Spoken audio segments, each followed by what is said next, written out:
Ömer kaç yaşındasın? 12. 12 yaşında. Kaç yıldır bu şekilde müzik çalıyorsun, para kazanıyorsun? Valla 2-3 yıldır beri yapıyorum bu işi. Ailen nerede? Ailem karton topluyor, Esenyurt'ta oturuyoruz. Ben Esenyurt'ta oturuyorsun. Okuyor musun peki sen? Evet abla. Kaçıncı sınıfa gidiyorsun? 4. 4. sınıfa gidiyorsun. Peki böyle para kazanmak zorunda mısın? Ne ablacığım? Zor durumdayız. Onun için yapıyorum. Annemin babamın getirdikleriyle evin geçimini yapamıyoruz. Ne aklına geliyor 2015 deyince?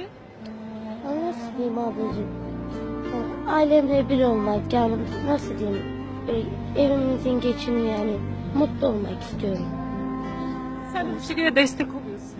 Evet ablacığım. Kaç kardeşsiniz? 4. 4 kardeş. Sen en büyükleri misin? Hı hı. Evet Küçük abi. kardeşlerin de var. Evet. Okuldaki dersleri nasıl peki? Çok iyi ablacığım.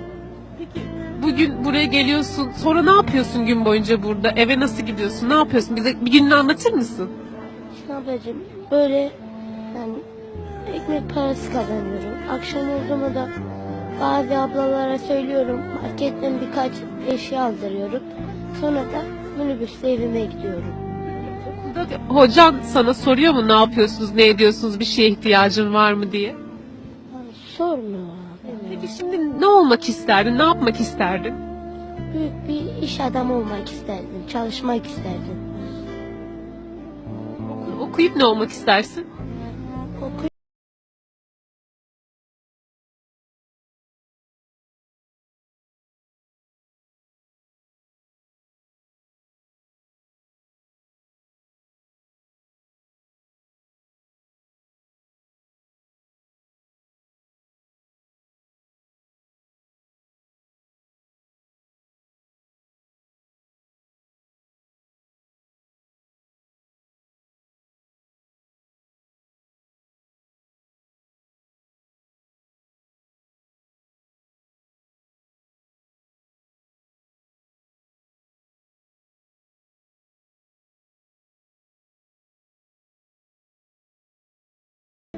Benim okul maaşım var ve 70-80 lira yatıyor.